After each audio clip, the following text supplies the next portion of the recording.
Jonathan Reed stared at his reflection in the elevator's polished doors, adjusting his charcoal gray tie for the 10th time. At 42, his face showed subtle signs of a decade spent in self-imposed isolation. Faint lines around his eyes, and a perpetual crease across his forehead that spoke of countless nights spent alone in his Boston apartment, drowning in spreadsheets and missed opportunities. "You need this," he muttered to himself, echoing the words his best friend Matthew had used to convince him to agree to this blind date on New Year's Eve. The prestigious Beacon Hill restaurant, Velour, wasn't his usual scene, but Matthew had insisted it was perfect for new beginnings. The elevator doors opened to reveal the restaurant's elegant interior, where crystal chandeliers cast warm light over tables draped in ivory linens. Through floor-to-ceiling windows, the Boston skyline sparkled with anticipation of the coming midnight hour. Jonathan checked his watch. 10:45 p.m. Early as usual, the maitre d' led him to a corner table with a spectacular view of the Charles River. "Your guest hasn't arrived yet, sir," he said, pulling out a chair. "Would you like to order a drink while you wait?" Jonathan ordered a bourbon neat, hoping it would calm his nerves. As he waited, his mind wandered to the brief description Matthew had given him about his date. Sophia Bennett, 39, a corporate lawyer who'd recently made partner at her firm. "She's brilliant, Jonathan," Matthew had said with a knowing smile, "and exactly what you need to shake up your world." The bourbon arrived, and Jonathan took a careful sip, letting the warm liquid settle his thoughts. He'd almost convinced himself to leave. What was he thinking? Starting something new at his age. When movement at the restaurant's entrance caught his eye, she walked in like a breath of fresh air, in a room that suddenly felt too small. Sophia wore a deep emerald dress that complemented her dark skin perfectly, her natural hair styled in elegant twists that framed her face. But it was her smile, bright and genuine, as she spoke to the maitre d' that, made Jonathan's heart skip a beat. Their eyes met across the room, and for a moment, time seemed to suspend. Sophia's smile widened slightly, recognition flickering in her eyes. Matthew must have shown her his picture. As she approached the table, Jonathan stood, nearly knocking over his bourbon in his haste. "You must be Jonathan," she said, her voice warm and rich with a hint of amusement at his clumsiness. "I'm Sophia. The pleasure's mine," Jonathan managed, pulling out her chair. As she sat, he caught a whiff of her perfume, something subtle and sophisticated that reminded him of lavender on a summer evening. "Matthew told me you'd be punctual," Sophia said, settling into her seat. "I hope I haven't kept you waiting long." "Not at all," Jonathan replied, finding his voice. "I've only just arrived myself." It was a small lie, but one that felt kind in the moment. Their conversation began tentatively, like most first meetings between strangers, but as they ordered their meals she chose the duck confit, he the beef bourguignon. Something shifted. Sophia had a way of speaking that made every word feel important, every story worth telling. "So, Jonathan," she said, taking a sip of her wine, "what made you agree to a blind date on New Year's Eve?" "It's either very brave or slightly desperate." Her eyes twinkled with gentle teasing. Jonathan chuckled, surprising himself with how genuine it felt. "Perhaps a bit of both. Matthew can be very persistent when he wants to be." "That he can," Sophia agreed. "He and I went to law school together. He's been trying to set me up with the perfect guy for months now." She raised an eyebrow. "Apparently, you're it." There was something in her tone, not quite skepticism, but careful consideration, that made Jonathan lean forward. "And what's your verdict so far?" Sophia studied him for a moment, her expression thoughtful. "The jury's still out," she said finally. But her smile softened the words, "though I appreciate a man who can laugh at himself." As their meals arrived, their conversation deepened. Jonathan found himself sharing stories he hadn't thought about in years. About growing up in suburban Massachusetts, about his dreams of becoming a novelist before practicality led him to financial consulting, about the quiet life he'd built that somehow felt emptier with each passing year. Sophia listened intently, offering insights that showed she understood more than just his words. When she spoke about her own journey, the challenges she'd faced as a black woman in corporate law, the determination that had driven her to succeed, the family that had supported her every step of the way, Jonathan found himself drawn, not just to her words, but to the strength behind them. "It wasn't easy," she said, describing her first year as an associate. "There were plenty of people who assumed I was the paralegal or the assistant. But every assumption they made became fuel for me to prove them wrong." Jonathan nodded, feeling a mix of admiration and discomfort. "I can't imagine," he said softly, then immediately worried it was the wrong thing to say. But Sophia's expression remained open. "No, you probably can't," she agreed. "But you're listening. Really listening. That's more than most people do." Outside, Premature fireworks began to streak across the sky, their colors reflecting in the windows. Jonathan realized with a start that they'd been talking for nearly 2 hours. The restaurant had filled up around them, the energy building as midnight approached. "Should we order dessert?" he asked, not ready for the evening to end. Sophia glanced at her watch, then back at him with a smile that made his pulse quicken. "I think we should. After all, we still have plenty of time before midnight, and I want to hear more about this novel you never wrote." As their waiter cleared their plates, Jonathan felt something he hadn't experienced in years. The thrill of possibility, the sense that maybe, just maybe, life still held surprises worth discovering. And as Sophia launched into a story about her first case as a lawyer, her hands animated and her eyes bright, he found himself hoping that this surprise might be the beginning of something extraordinary. The chocolate soufflé arrived at their table, just as another burst of fireworks illuminated the Boston skyline. Sophia's eyes sparkled in the reflected light, and Jonathan found himself mesmerized by how the golden glow played across her features. They'd been talking for hours, yet time seemed to flow like honey, sweet and unhurried. "So," Sophia said, taking a delicate bite of the soufflé, "you never answered my question about the novel. What was it about?" Jonathan shifted in his seat, feeling unexpectedly vulnerable. "It was about second chances, actually. A man who discovers that all the moments he thought he'd wasted in his life were actually leading him somewhere important." He paused, suddenly self-conscious. "It sounds cliché when I say it out loud." "No," Sophia responded thoughtfully, setting down her spoon. "It sounds honest. Sometimes the most universal stories are the ones we're afraid to tell." She tilted her head, studying him. "What happened to it?" "Life happened. Or rather, fear disguised as practicality." Jonathan took a sip of his water, gathering his thoughts. "I was 28, working at my first consulting job. The novel was half finished when I got offered a promotion. The choice seemed clear at the time. Stability over uncertainty. And now? Now I wonder if I chose wrong." Jonathan surprised himself with his candor. Something about Sophia made him want to be honest, even about the parts of himself he usually kept hidden. Sophia nodded, understanding flickering in her eyes. "I almost left law school after my first year," she revealed. "The pressure was intense, and there were days when I felt like an outsider in every room I entered. But my grandmother, she changed my perspective." "How so?" She told me about her mother, my great-grandmother, who cleaned houses in segregated Virginia to put her children through school. She said, "Baby, when you feel like giving up, remember you're standing on shoulders that never broke." Sophia's voice carried a quiet pride. "Those words got me through a lot of tough days." Jonathan absorbed this, feeling the weight of history and perseverance in her words. "Your grandmother sounds remarkable." "She is. She still lives in Virginia, in the same house where she raised my father and his sisters.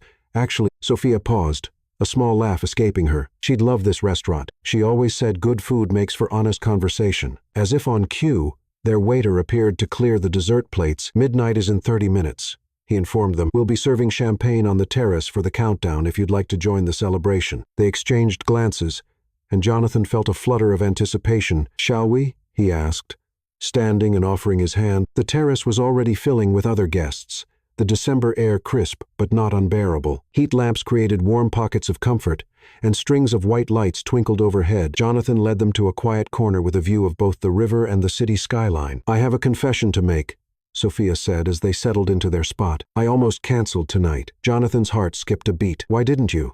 "Because I saw something in Matthew's eyes when he talked about you. Not just the usual matchmaking excitement, but genuine belief that we might understand each other." She turned to face him fully. "He mentioned you lost someone too." The words hit Jonathan like a physical force. He hadn't expected this conversation, not tonight. But looking at Sophia's open, empathetic expression, he found himself wanting to share. "My sister," he said quietly. "Isabel, 10 years ago. Car accident." The words were simple, but they carried the weight of a decade's grief. Sophia's hand found his on the terrace railing, warm and steady. "My husband," she said softly. "Ethan, 8 years ago. Heart condition no one knew about. He was only 34. The revelations settled between them like a bridge connecting their separate islands of loss." Jonathan gently squeezed her hand, understanding now why this evening felt different from any other first date he'd been on. "Is that why you withdrew?" Sophia asked, her question gentle but direct. "Yes, though I didn't realize that's what I was doing at first. It just seemed easier to focus on work, to keep everyone at arm's length." Jonathan watched a boat glide across the dark water below. "What about you?" "I did the opposite. Threw myself into everything: work, family, friends. Kept myself so busy I didn't have time to feel the emptiness." Sophia's voice carried no bitterness. only reflection. It took me years to realize that running forward is still running. Their conversation was interrupted by the arrival of champagne flutes, passed out by servers weaving through the crowd. The terrace had filled completely now, the air buzzing with anticipation as midnight approached. "You know what Ethan used to say?" Sophia continued, accepting her glass. "He said life's biggest moments always come disguised as ordinary days. You never know when a random Tuesday might change everything." Jonathan felt the truth of those words resonating with his own unfinished novel. "Or a New Year's Eve blind date," he added softly. Sophia's smile in response was radiant. "Or that." Around them, people began counting down 60 seconds to midnight. Jonathan turned to face Sophia fully, struck by how comfortable he felt in her presence, how natural it seemed to share these deep parts of himself. "Sophia," he began, his heart racing slightly, "I know we've only just met, but I feel—" "It too," she interrupted, her eyes meeting his with startling directness. "This connection, it's different." The crowd reached 30 seconds. The city seemed to hold its breath. "Maybe," Jonathan said, choosing his words carefully.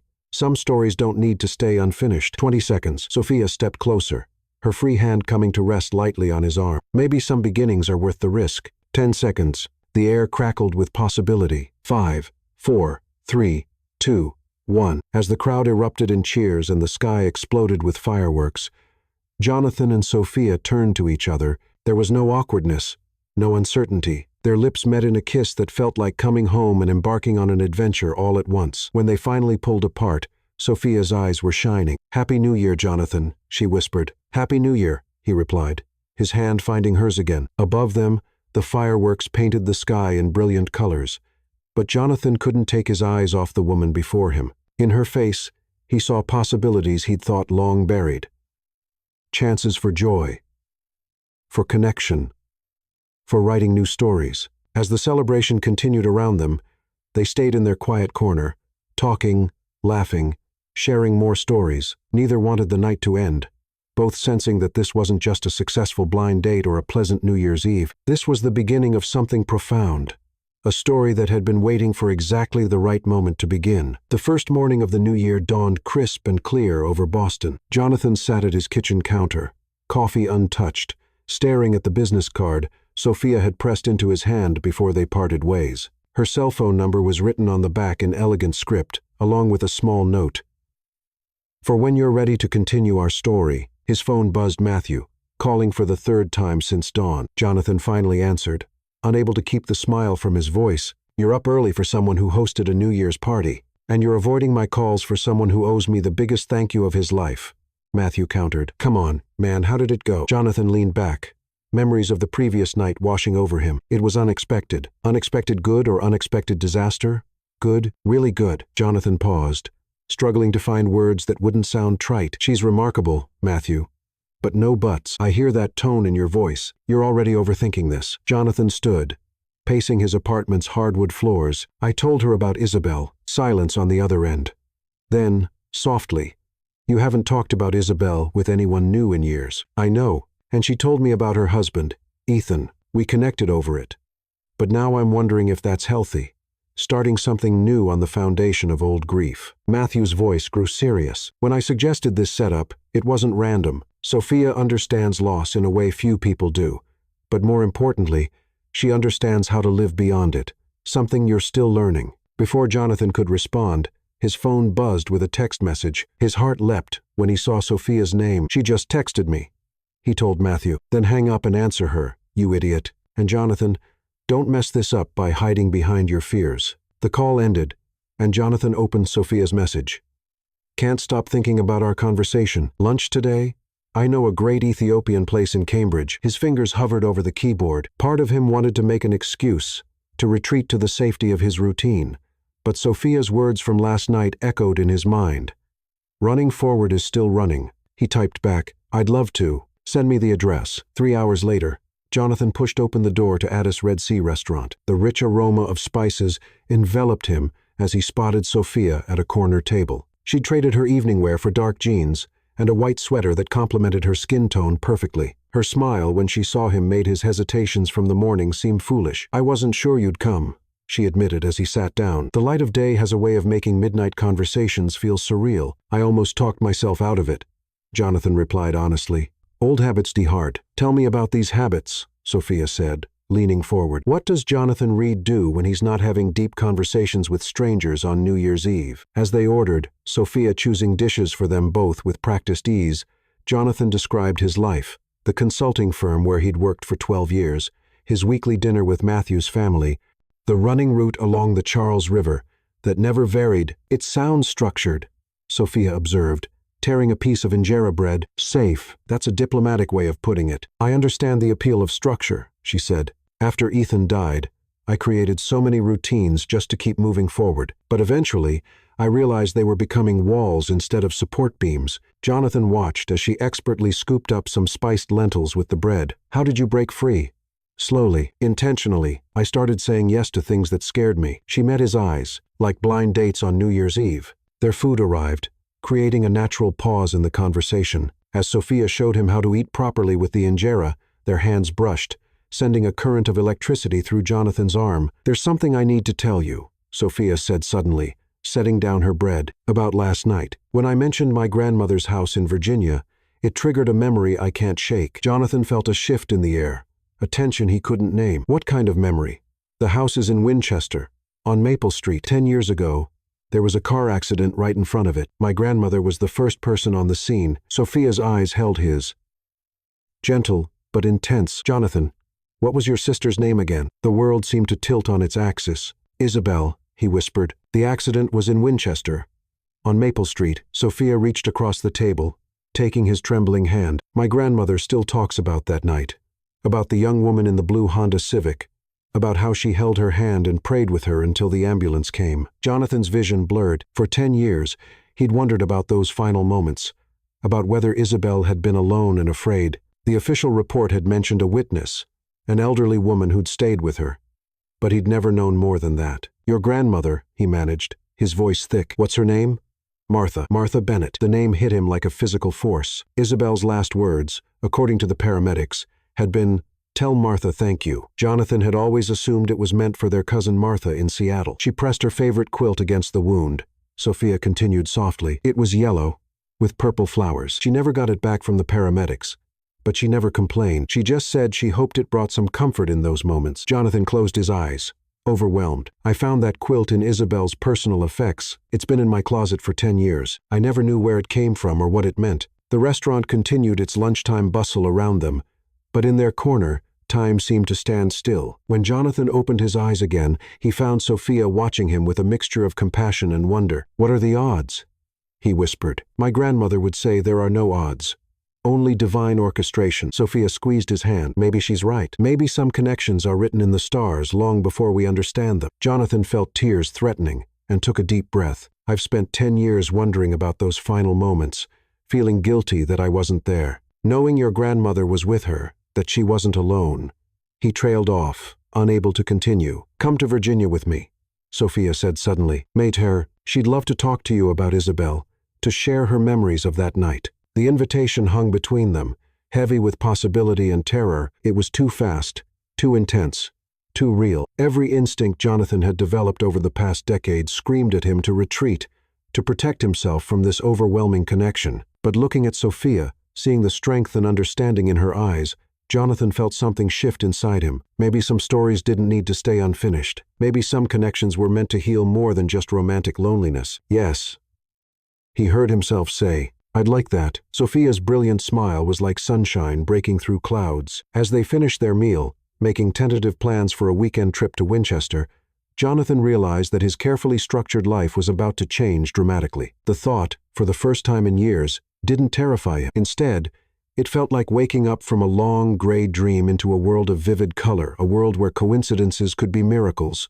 where past pain could create bridges to future joy, and where a blind date on New Year's Eve could open doors he'd thought permanently closed. 3 days after their Ethiopian lunch, Jonathan stood in front of his bedroom closet, staring at the yellow quilt with purple flowers. For a decade, it had remained folded and untouched, a mysterious relic of his sister's final moments. Now, knowing its origin, he couldn't stop running his fingers over the worn fabric, imagining Martha Bennett's hands pressing it against Isabel's wounds, offering comfort in those last precious minutes. His phone buzzed with a text from Sophia. Flight options for Friday. Sunday, early morning or afternoon departure? The reality of their planned trip to Virginia hit him anew. Everything was moving so fast, like a river breaking through a dam, yet somehow it didn't feel wrong, just terrifyingly right. As he contemplated his response, another text arrived. Having second thoughts? Jonathan smiled despite himself. In just a few days, Sophia had already learned to read him well. He pressed the call button instead of texting back. "I'm not having second thoughts," he said when she answered. "I'm having all the thoughts simultaneously." Sophia's warm laugh filled his ear. "Want to talk about it over dinner? I'm finishing up at the office in an hour. Your office is downtown, right?" "I know a place nearby the Harbor Kitchen. Actually." Sophia paused. "I was thinking somewhere less formal. My place. I make a mean jerk chicken.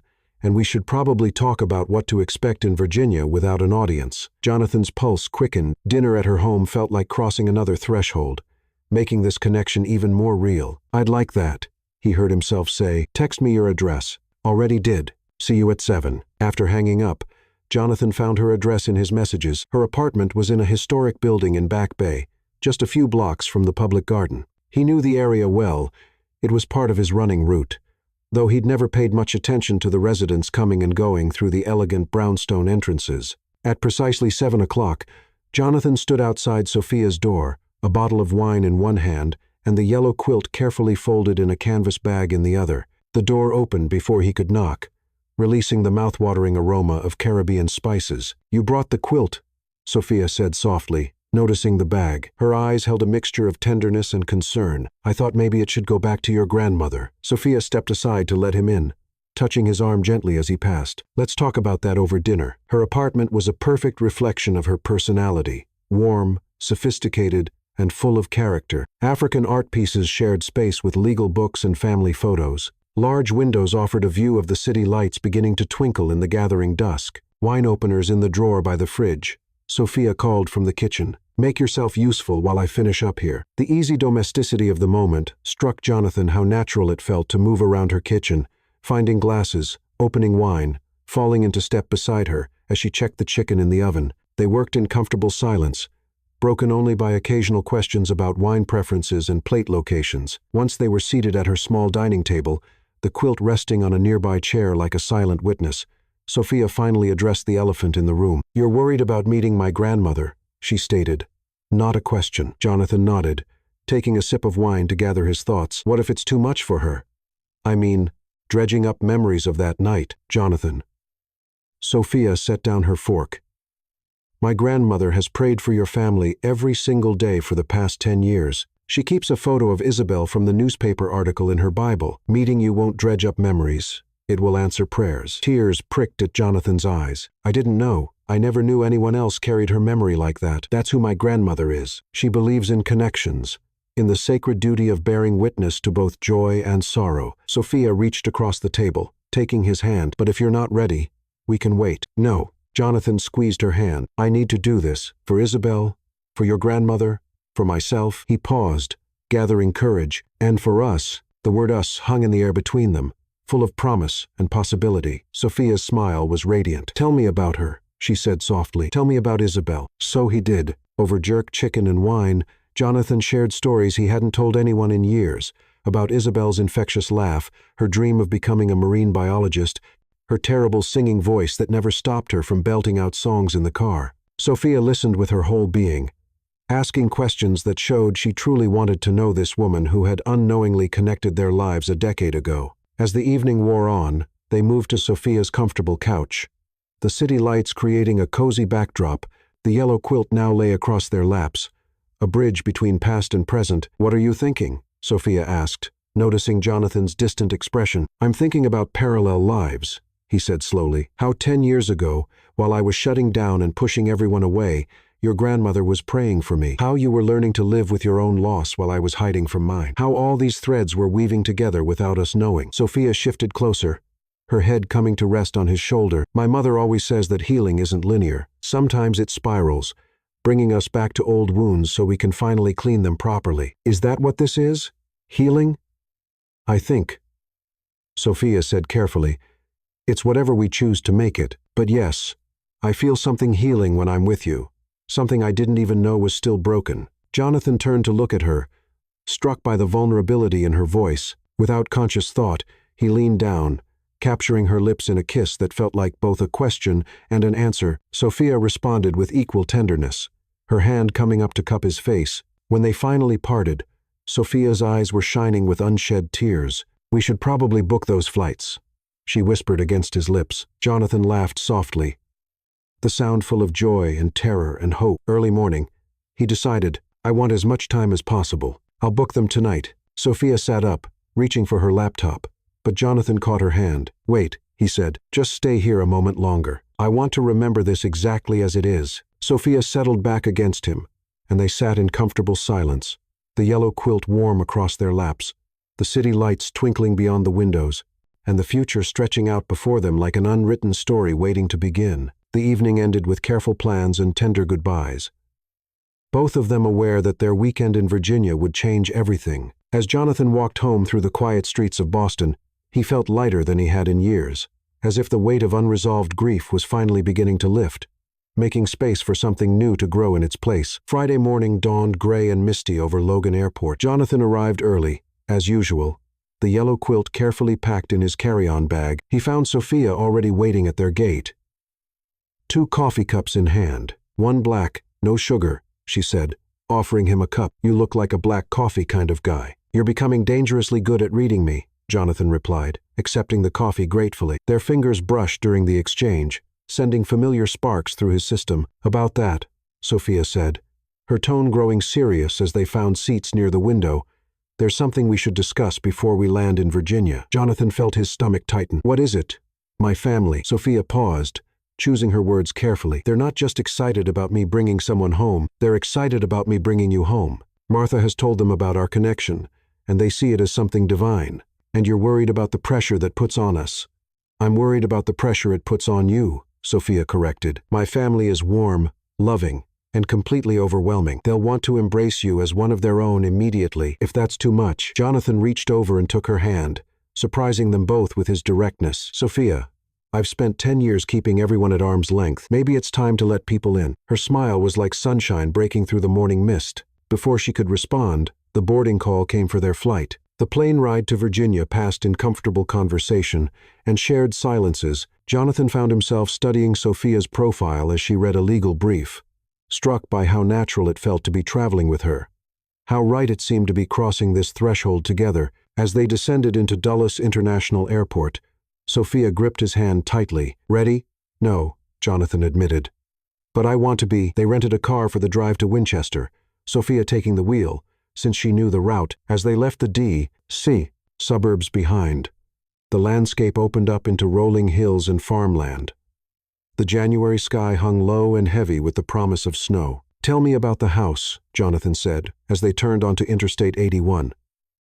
"The one where Isabel's accident happened," Sophia finished gently. "It's a Victorian home, painted yellow with white trim. My grandfather bought it in the 60s, when banks were finally allowing black families to get mortgages in that neighborhood. He passed away 15 years ago, but Martha never considered moving. She says the house has a purpose." Jonathan absorbed this information, imagining a young Martha Bennett making a home in Winchester during the civil rights era. "She sounds remarkable." "She is, but Jonathan," Sophia glanced at him briefly before returning her eyes to the road. "She might cry when she sees you. She might want to hug you. She might tell you things about that night that are hard to hear. Are you prepared for that?" "I've spent 10 years not knowing," Jonathan replied softly, "not knowing if Isabel was scared, if she was in pain, if she knew she was loved in those final moments. Whatever your grandmother tells me, I need to hear it." Sophia reached over and squeezed his hand, saying nothing. They drove in silence for a while, each lost in their own thoughts. As the miles rolled by, they finally exited the interstate, following smaller roads into Winchester. The town was a mix of historic charm and modern development, with brick sidewalks and colonial architecture alongside contemporary shops and restaurants. "That's the hospital," Sophia said quietly, as they passed a large medical complex, where they took her. Jonathan nodded, unable to speak. They turned onto Maple Street, and his heart began to race. The houses here were grand old ladies, each with its own distinctive character. Then he saw it. The yellow Victorian with white trim, exactly as Sophia had described. As they pulled into the driveway, Jonathan noticed an elderly woman standing on the wraparound porch. Even at a distance, her bearing was regal, her silver hair crowned with a deep purple head wrap that matched her dress. "That's Martha," Sophia whispered unnecessarily. "She's been watching for us since dawn." Jonathan's hands trembled as he reached for his bag, feeling the weight of the quilt inside. Martha descended the porch steps with remarkable grace for her age, her arms already opening to embrace her granddaughter. "Sophia, baby." Her voice carried clearly across the yard. "You're home." Mother and granddaughter embraced, and Jonathan hung back, his heart pounding. Then Martha turned to him, her dark eyes sharp and knowing. "Jonathan Reed," she said softly, "I've been praying for this day for 10 years. Before he could respond, she had crossed the space between them and pulled him into a fierce embrace. Jonathan stiffened for a moment, then melted into it, overwhelmed by the scent of vanilla and herbs that seemed to envelop her. "I have your quilt," he managed to say, his voice thick with emotion. Martha pulled back just enough to look into his face, her hands still gripping his arms. "Baby, that quilt stopped being mine the moment I wrapped it around your sister. It belongs to your family now." "I brought it anyway," Jonathan persisted. I thought you might want it back." "What I want," Martha said firmly, "is for you to come inside and let me tell you about your sister's last moments on this earth. She left you a message, Jonathan. I've been holding it for you all these years." Jonathan's knees weakened, and he felt Sophia's steadying hand on his back. Martha noticed the gesture and smiled, a knowing look passing between her and her granddaughter. "But first," Martha continued, linking her arm through Jonathan's, "we're going to have some tea, and you're going to tell me about yourself. About what brought you to my Sophia after all these years. And then maybe we'll talk about how God works in mysterious ways, weaving lives together when we least expect it." As Martha led them up the porch steps, Jonathan caught Sophia's eye. She was watching them with a mixture of love and concern, and in that moment, he realized something profound.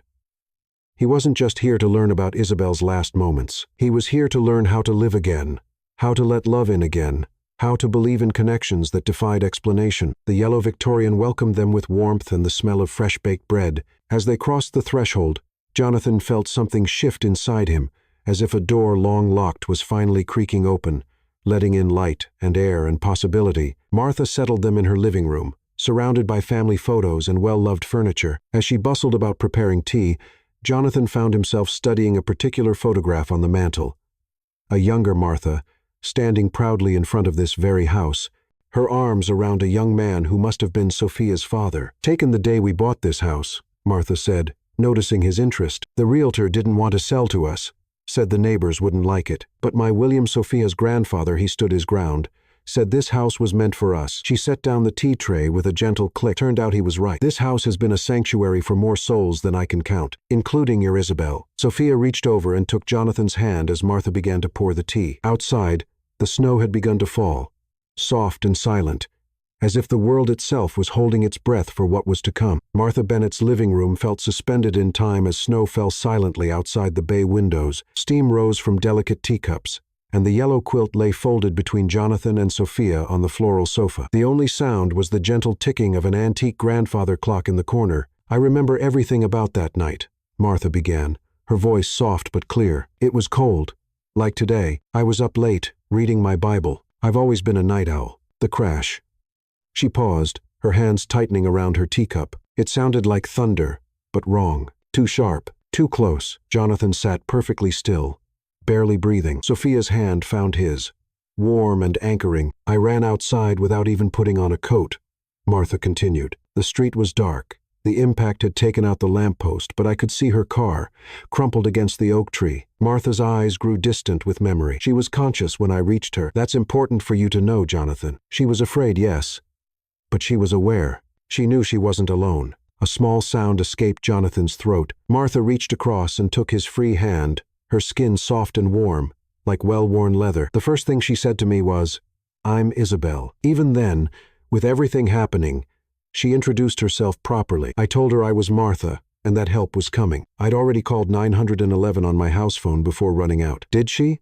Jonathan's voice cracked. He swallowed hard and tried again. "Was she in pain?" "Yes," Martha answered honestly. "But she was strong, so strong. I wrapped my quilt around her. I always keep one by the front door for emergencies." She looked at me and said, "You're an angel," I told her. "No, just a nosy old woman who can't mind her own business." Martha smiled slightly at the memory. That made her laugh, though it hurt her to do it. Sophia squeezed Jonathan's hand as tears began rolling down his cheeks. "She talked about you," Martha continued gently. "She said, 'My brother Jonathan is going to blame himself.' Those were her exact words. She was more worried about you than herself." Jonathan closed his eyes, overwhelmed. The guilt he'd carried for 10 years for not answering her call that night, for being too busy with work to drive down to Virginia with her as they'd planned, crashed over him in waves. "She made me promise to tell you something," Martha said, her voice growing more intense. "Jonathan, look at me." He opened his eyes, meeting her steady gaze. She said, "Tell Jonathan it's not his fault. Tell him I was singing that stupid song he hates, the one about the yellow submarine, and I looked down to change the radio station. Tell him he was right about distracted driving, but mostly, tell him I love him, and he has to keep living, really living." The sob that tore from Jonathan's chest seemed to come from depths he didn't know he possessed. Martha moved to sit beside him, pulling him into her arms like he was a child. He buried his face in her shoulder, breathing in that same vanilla and herb scent, imagining Isabel doing the same in her final moments. "Let it out, baby," Martha murmured, rocking him slightly. "You've held it too long." Through his tears, Jonathan felt Sophia's hand rubbing gentle circles on his back. The two women held him as years of pent-up grief poured out, neither rushing him nor trying to diminish his pain. When he finally sat up, wiping his eyes, Martha held his face between her hands. "There's more," she said. "Do you want to hear it now? Or do you need a break?" "Now," Jonathan managed. "Please." Martha nodded, releasing his face but staying close. "The ambulance was taking too long. I knew it was bad there was so much blood, even with the quilt, so I did what my mama taught me. I prayed with her, asked her if that was okay, and she said yes. We prayed together, your Isabel and me, right there on Maple Street." She reached for a leather-bound Bible on the side table, opening it to a well-worn page where a newspaper clipping served as a bookmark. Jonathan recognized the photo. It was from Isabel's obituary. She was laughing in it, her blonde hair catching the sun. "She wasn't afraid at the end," Martha said softly. The prayer calmed her. "She was holding my hand, and she smiled such a beautiful smile and said, 'Martha, I can see the light. It's so warm.' Those were her last words. She was still smiling when she left us. Jonathan, still holding my hand. She wasn't alone, and she wasn't afraid." Through fresh tears, Jonathan asked, "The paramedics said they said she was alone when they arrived." "No," Martha said firmly. "I was there until they pulled me away to work on her. I fought them, didn't want her to feel abandoned, but she was already gone by then. Gone peacefully, wrapped in love and prayer." Sophia made a soft sound, and Jonathan realized she was crying too. He pulled her close with one arm, his other hand still gripped in Martha's. "I've lived a long life," Martha continued, her voice taking on a different tone. "Seen a lot of death, some peaceful, some not. Your sister's passing was sacred. God sent me out there that night, not just for her, but for you, so that one day you'd know she wasn't scared or alone, so you could finally forgive yourself and start living again." She reached out and touched the yellow quilt. "When the paramedics took her away, I didn't even think about the quilt. Didn't occur to me until days later. By then, I figured it had been thrown away. But here it is, coming full circle. And look what else has come full circle. My granddaughter finding you, bringing you home to hear this story." "How did you do it?" Jonathan asked suddenly. "How did you go on with your life after witnessing something like that?" Martha's eyes filled with understanding. "The same way I went on after losing my William, after every loss.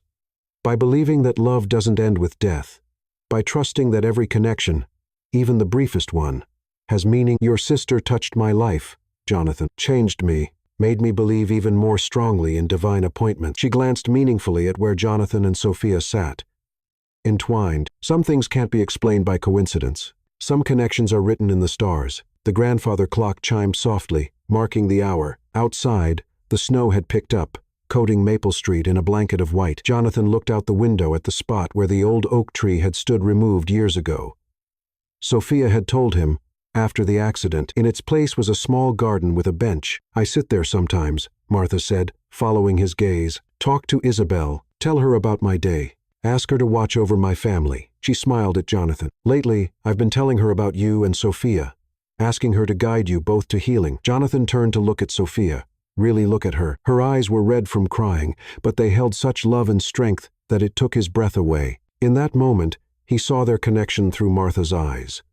Not just a chance meeting, not just a romantic possibility, but something sacred, a divine appointment, as Martha would say. "Would you like to see the garden?"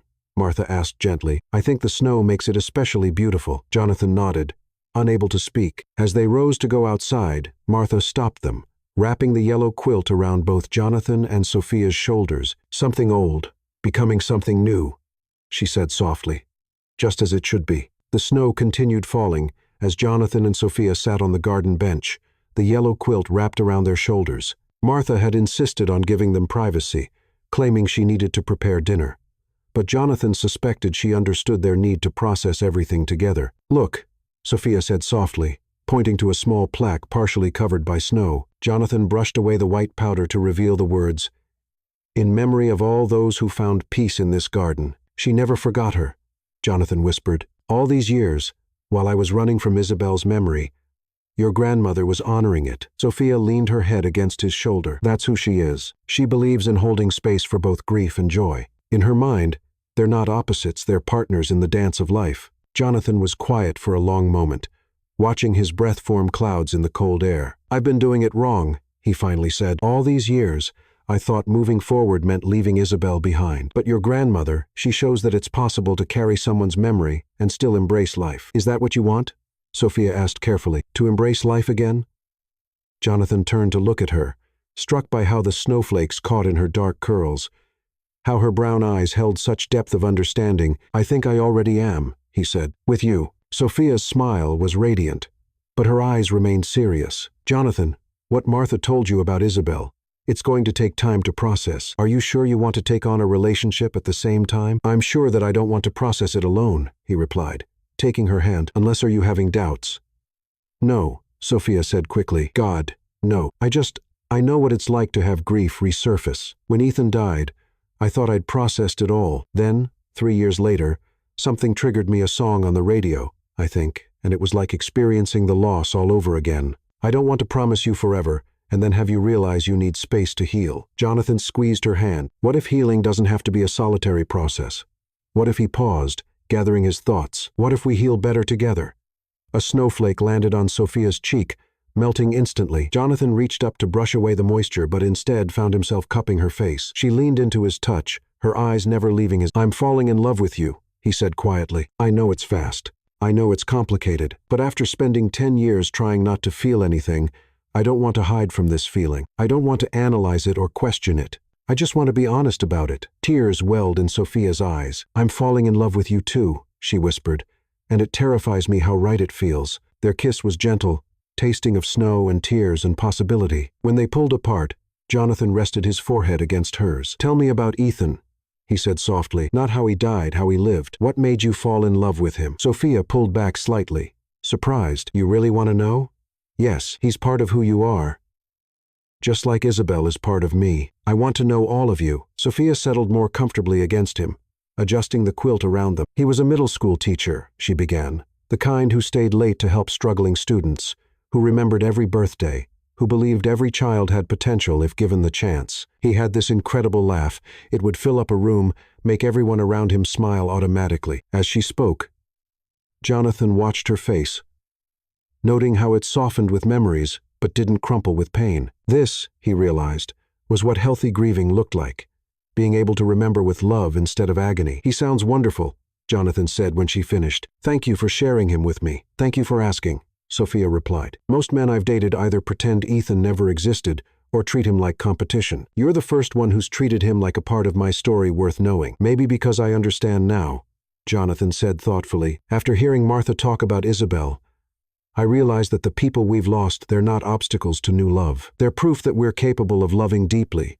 of being forever changed by connection." A sound from the house made them both look up. Martha stood at the window, gesturing for them to come inside. The snow was falling harder now, and the temperature had dropped considerably. As they stood, Jonathan took one last look at the garden. In the spring, he knew there would be flowers here, new life growing in the place where his sister's life had ended. There was a metaphor in that.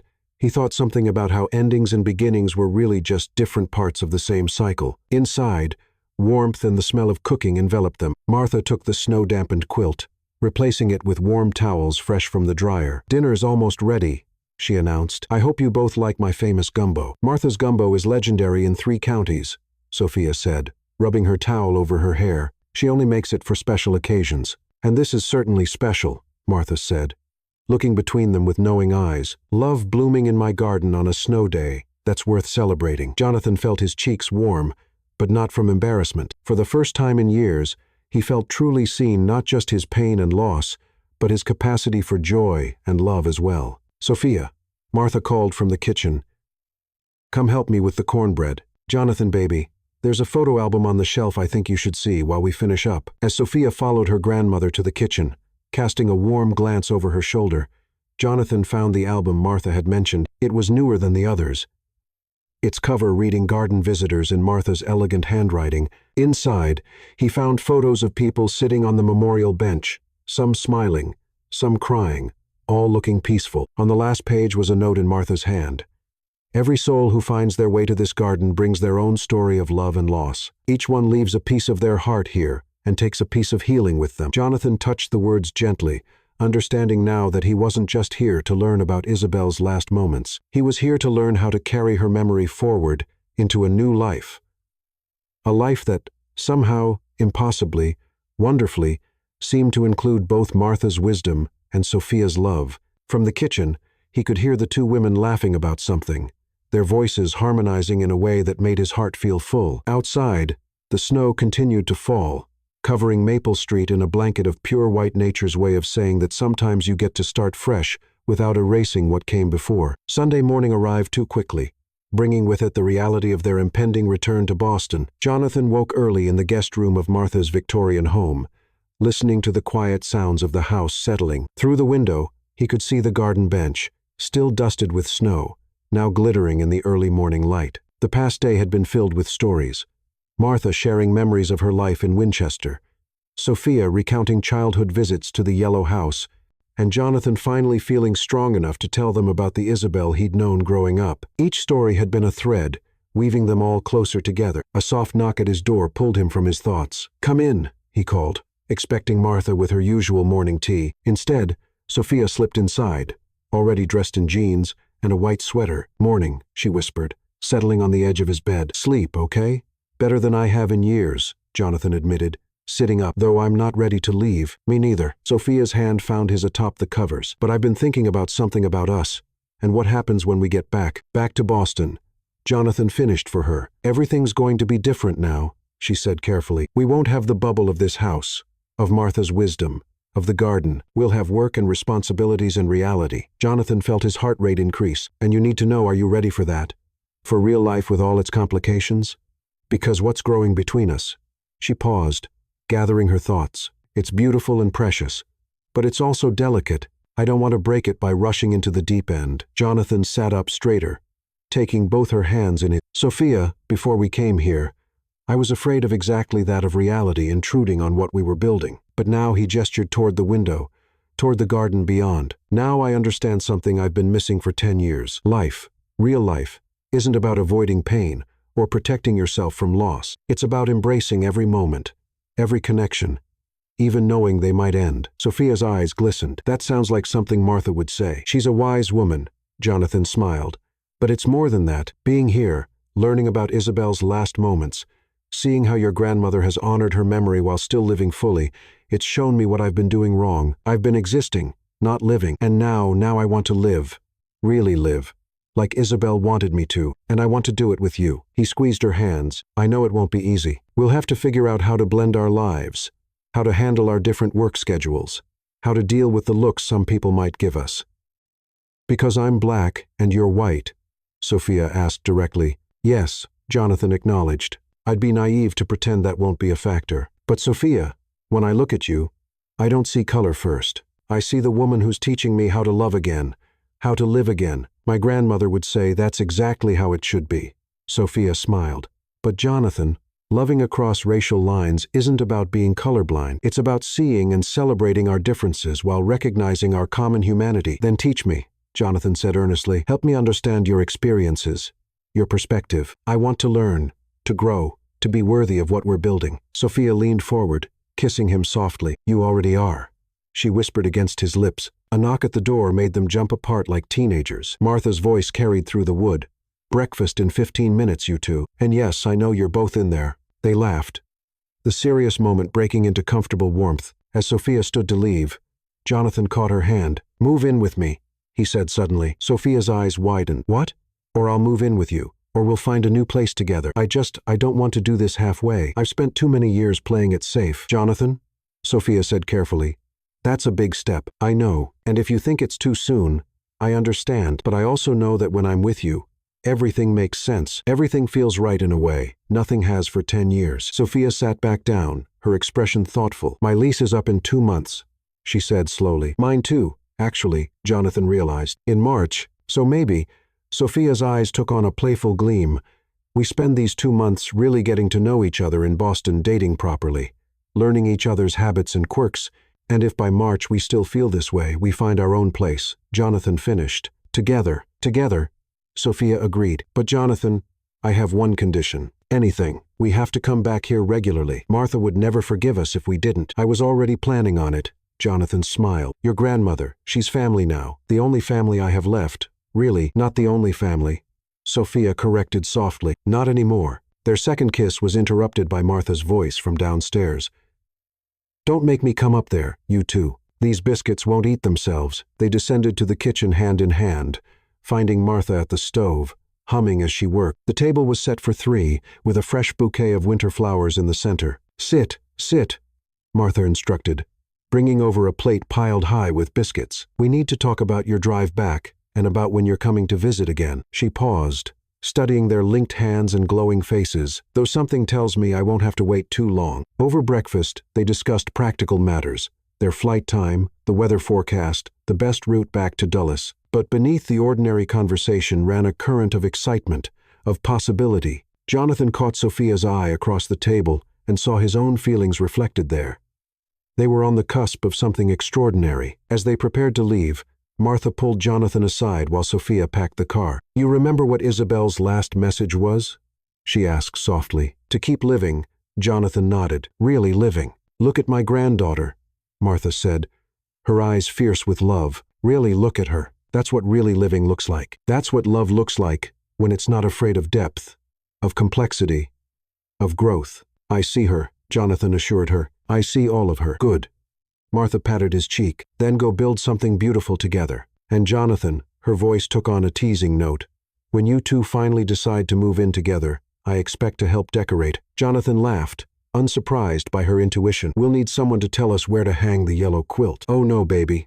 Martha smiled. That quilt has one more journey to make before it finds its final home. But we'll talk about that next time you visit. Before Jonathan could ask what she meant, Sophia called from the car it was time to go. As they drove away from the yellow Victorian, Jonathan watched in the rearview mirror as Martha stood on her porch, waving until they turned the corner. Ready to go home? Sophia asked, her hand finding his across the center console. Jonathan smiled, realizing that home had taken on a new meaning. It wasn't just his apartment in Boston anymore. Home was wherever this remarkable woman was, wherever their shared story was unfolding. Ready, he said, squeezing her hand. For everything, the first week back in Boston felt like waking from a dream, except the reality was better than any dream Jonathan had known in years. He and Sophia fell into a rhythm that felt both new and perfectly natural.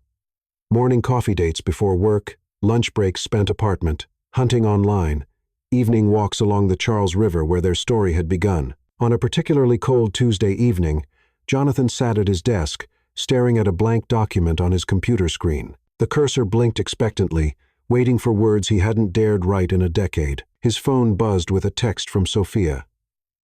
Found another possibility on Marlborough Street. 3 bedrooms, garden level. Want to see it tomorrow? His fingers hovered over the keyboard, but instead of responding immediately, he began to type something else. Some stories begin at the end of other stories. Some endings are really beginnings in disguise. Isabel taught me that, though it took me 10 years and an extraordinary woman to understand the lesson, the words flowed easily now. Unlike the stilted attempts of his 20s, he was halfway through the first chapter when another text arrived. You're unusually quiet tonight. Everything okay? Jonathan smiled, saving his work before calling her instead of texting back. She answered on the first ring. I'm writing again, he said without preamble. The joy in Sophia's voice was palpable. The novel? A new one, about loss and finding love again. About how some connections transcend time and space. About a woman who makes quilts that heal broken hearts. Martha will love that, Sophia said softly. Are you sure you're ready? I've never been more ready for anything, Jonathan replied. except maybe finding that apartment with you. About that, Sophia's tone shifted slightly. The Marlborough Street place, it's perfect, Jonathan. 3 bedrooms, like we talked about. 1 for us, 1 for your office, 1 for guests. A small garden, walking distance to both our offices. But? It's at the very top of our budget. We'd be stretching ourselves thin. Jonathan leaned back in his chair, looking at the manuscript beginning to take shape on his screen. Maybe it's time to stretch, to take risks, to believe in what we're building. You sound like Martha. Sophia laughed. Good. She's the wisest person I know. Jonathan paused, gathering his thoughts. Sophia, do you remember what you said about running forward still being running? Yes, I've been thinking about that, about how I've been using financial security as another form of running, always playing it safe, always choosing the practical option. But what if we chose differently this time? What if we chose the place that feels like home, even if it means tightening our belts for a while? The line was quiet for a moment. Then Sophia said, Come over now. We should talk about this in person. 20 minutes later, Jonathan stood in Sophia's kitchen, watching her make tea. The yellow quilt lay draped over her couch. She'd insisted on keeping it at her place until they moved in together, saying it needed a woman's touch to keep it properly preserved. I got a call from my firm today, Sophia said, handing him a steaming mug. They're making me head of the pro bono division. Jonathan's face lit up. Sophia, that's amazing. It's what you've always wanted. It is, she agreed, leading him to the couch, but it comes with a pay cut. Pro bono work doesn't generate billable hours. Jonathan understood now why she'd been concerned about the apartment budget. I want to take it, Sophia continued. It's a chance to make real change, to help people who truly need legal representation. But if we're going to get the Marlborough Street place, I'll need to make up the difference. Jonathan took her hand. You're not asking. I'm offering. More than that, I have an idea. What if I quit consulting? Sophia nearly spilled her tea. What? Hear me out. I've been writing every night this week. The story, it's just pouring out of me, and I have savings, enough to support us for a year. Even if we get the Marlborough Street place, what if I took that time to finish the novel, to finally pursue the dream I gave up on 10 years ago? Jonathan, Sophia set down her mug carefully. That's a huge risk, I know, but being with you, meeting Martha, learning about Isabel's last moments, it's all shown me that the biggest risk is not living authentically, not following your heart. Sophia was quiet for a long moment, her expression thoughtful. Then she reached for her laptop, opening it to reveal a familiar listing. The apartment has original hardwood floors, she said slowly, and built-in bookshelves in what would be your office. Jonathan's heart soared. Is that a yes?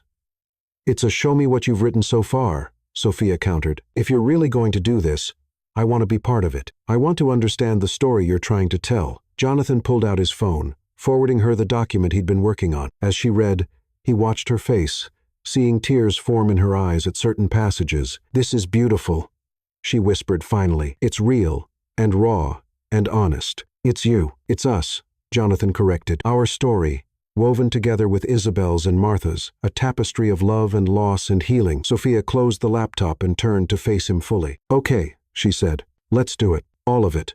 The apartment, your novel, my new position. Let's take the leap together. Jonathan pulled her into his arms, overwhelmed with love for this woman who understood him so completely. I'll call the real estate agent in the morning. No need.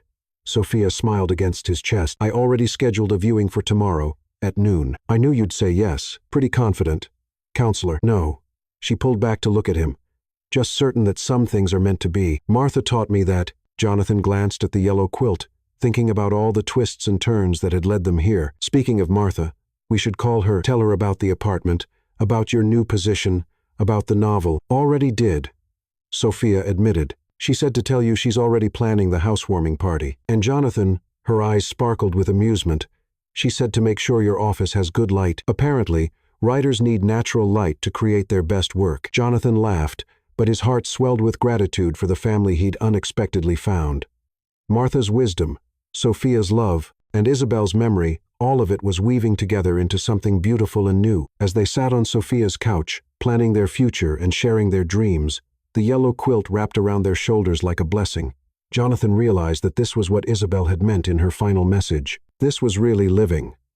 Taking chances, following your heart, building something meaningful with someone who understood your soul. Tomorrow, they would view the apartment, begin the practical steps of merging their lives. But tonight was for dreaming, for believing in the power of love to transform endings into beginnings, for trusting that some stories were worth every risk it took to tell them. Spring bloomed in Boston, painting the city in shades of renewal. Cherry blossoms lined Commonwealth Avenue, their delicate petals drifting on the breeze like nature's confetti. In the garden-level apartment on Marlborough Street, Jonathan sat at his desk, typing the final words of his novel as morning light streamed through the bay windows. The yellow quilt had found its final home, hanging on the wall of their bedroom, a testament to the way love could bridge time, space, and loss. Some stories end where they begin, with two people finding each other across a crowded room, with a grandmother's wisdom, with a sister's last wish for her brother to truly live. This was such a story. He sat back,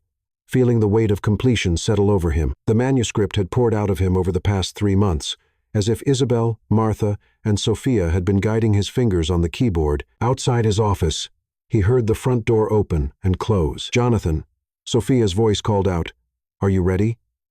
Today was moving day, not for them, but for Martha. After much discussion and planning, she had decided to sell the yellow Victorian in Winchester and move to Boston. The garden would become a public memorial space, maintained by a local foundation, ensuring that its healing presence would continue to touch lives. "Just finished," Jonathan replied, saving the document and emerging from his office. Sophia stood in their living room, looking radiant in a spring dress, her natural curls crowned with a colorful head wrap, a style she'd adopted. After Martha mentioned it, reminded her of her own mother. "The novel?" Sophia's eyes widened. "Really finished?" Jonathan nodded, pulling her into an embrace. "Really finished. All it needs now is Martha's approval. She'll love it," Sophia assured him, kissing him softly. "But right now, we need to get to the airport. Her flight lands in an hour." The drive to Logan was filled with excited conversation about Martha's impending arrival. They had found her a perfect apartment in a senior living community just 3 blocks from their home, close enough for daily visits, but independent enough to maintain her autonomy. Matthew called this morning. Sophia mentioned as they parked, "He's still taking credit for all of this. You know." Jonathan laughed. "Well, he did set us up on that New Year's Eve blind date." "True. But I don't think even Matthew could have predicted how perfectly everything would unfold." They made their way to the arrivals area, finding Martha's flight already landed. When she emerged through the security doors, she looked exactly as she had that first day in Winchester.